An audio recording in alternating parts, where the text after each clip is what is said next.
Shalom frères et sœurs en Christ. Shalom. Samuel, nous continuons aujourd'hui notre récit sur les dons spirituels. Parfait! Nous étions sur le vol de dons ou destinée. Dieu nous a tous créés avec une destinée, mais beaucoup peinent à entrer dans cette destinée.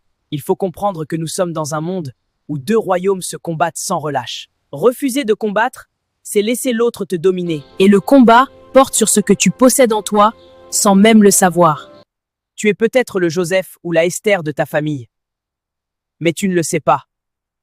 Donc pour récupérer et préserver ta destinée, tu dois connaître le fonctionnement de l'ennemi. L'ennemi ne vient jamais à visage découvert. Il est très rusé et un grand manipulateur. Et toi là-bas, c'est toi qui veux ma mort, n'est-ce pas? Attends, tu vas voir. Qu'est-ce que tu racontes? Lâche-moi! Tu vas voir! Hey, arrête! Non Samuel, ce n'est pas comme ça. Ton ennemi n'est pas physique. Et les armes avec lesquelles tu combats ne sont pas physiques non plus. Ton ennemi, c'est d'abord le péché. Et ensuite, il faut savoir contrôler sa pensée et ses émotions. Et une autre grande arme que tu dois avoir, c'est le discernement des esprits. Regarde cette vidéo, puis dis-moi qui est l'ennemi d'Abigaël, à qui l'on porte de fausses accusations. Petite jalouse, je t'ai fait quoi? Tu racontes partout que j'utilise les écorces sur mon mari. Tu ne devrais pas être au courant de ça.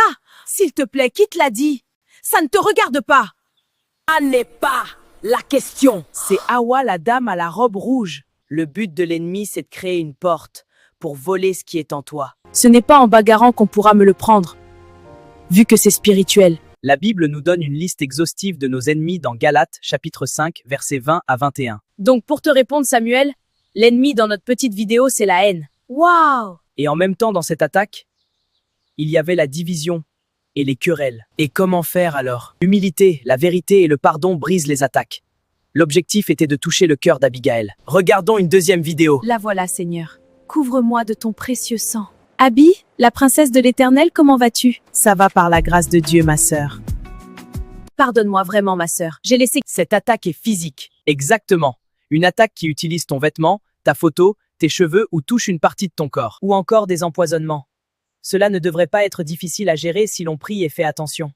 Les vraies attaques sont celles qu'on ne voit pas. Elles sont puissantes et dévastatrices. Ce sont les attaques spirituelles. Les attaques qu'on voit dans le monde informatique aujourd'hui sont des copies des attaques spirituelles. Impressionnant. Elles sont bien ciblées et très bien organisées et maîtrisées.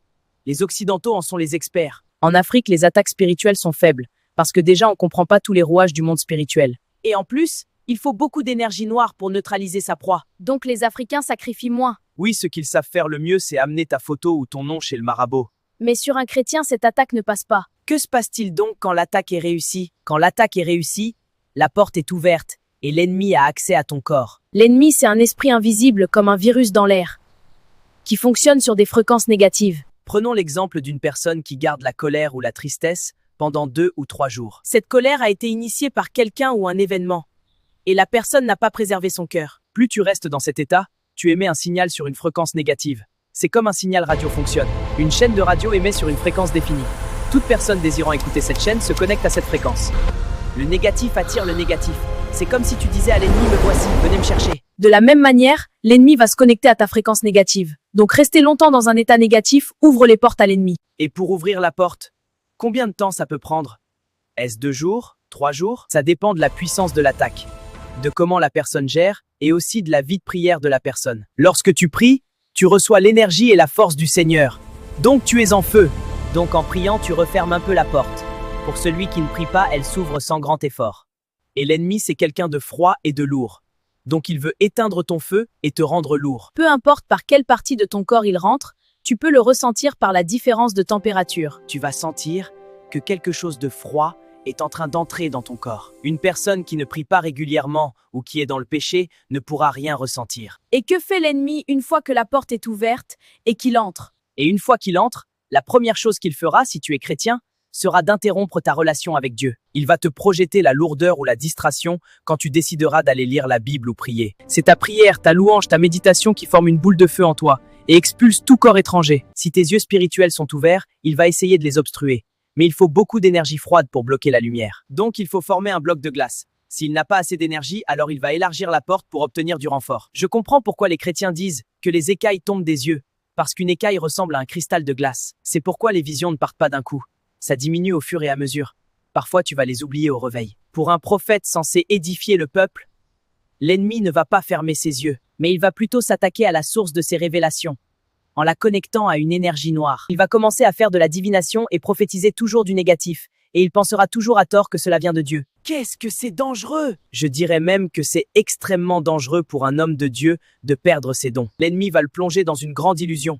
Il continuera à manifester ses dons pour lui faire croire qu'il n'a rien perdu. L'ennemi va contrôler ses membres et sa pensée, et créer une illusion de délivrance. Et la personne qu'on délivre est toujours de mèche avec l'ennemi pour un scénario parfait. Sa prière, sa prédication, ses prophéties et ses paroles deviendront des formules magiques, des incantations. Waouh! Et lorsque tu dis Amen, tu ouvres les portes. C'est pourquoi beaucoup sont à l'église, leur vie ne change pas, et n'arrivent même pas à prier, parce que la source qui les arrose est infectée. En gros, l'ennemi sème un grand bazar dans ta vie. Une fois entré dans ton corps, l'ennemi peut aller où il veut et semer le trouble. Tu peux le sentir se déplacer dans ton corps selon sa grandeur. Il te projette les maladies, te vole tes projets. Tout ce que tu fais ne marche pas, parce qu'il est confortablement assis sur toi.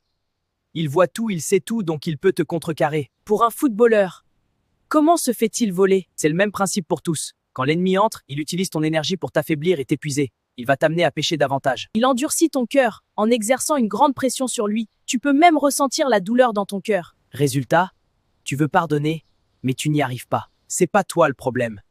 C'est parce qu'il y a un intrus dans ton cœur qui bloque le pardon. Et quand tu voudras t'humilier, tu entendras une petite voix qui te pousse à être orgueilleux. Non, c'est toi la meilleure, ne te laisse pas faire, tu n'es pas n'importe qui. Il exercera des pressions sur les muscles de tes parties intimes. Tu veux te retenir, mais tu n'y arrives pas. Maintenant, tu vis dans le péché. Il peut passer à la deuxième phase. Profiter de tes dons. Par exemple, pour un footballeur, il a réussi à te couper de la source d'énergie qui t'alimentait par le péché. Il va maintenant te brancher sur une autre source d'énergie négative. Puis l'ennemi va se connecter sur cette nouvelle liaison et utiliser ton don. Donc, tout ce que tes pieds pouvaient faire, ce sont maintenant les pieds de l'ennemi qui vont manifester cela. Ça s'appelle usurpation d'identité ou piratage spirituel. Pour le vol de grâce financière, c'est ta main spirituelle qui sera piratée. Toutes les bénédictions qui sont supposées venir à toi iront dans l'autre main. Il y a tellement de techniques d'attaque que je ne peux expliquer ici. C'est toute une école. Mais soyez sans crainte. Pour chacune des attaques fréquentes, nous ferons une vidéo détaillée par la grâce de Dieu. Nous sommes sincèrement désolés pour la fréquence de publication qui a diminué. L'Éternel a mis Abigail sur une épreuve et ça nous a un peu impacté.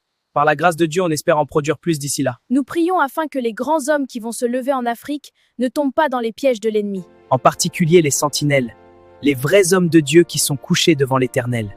Nous rendons grâce à l'Éternel pour ce message. Que Dieu bénisse le Burkina et son président. Amen. Penses-tu, Gabriel, que la réincarnation existe? Ah, peut-être nous devons demander au Seigneur. À lui toute la gloire.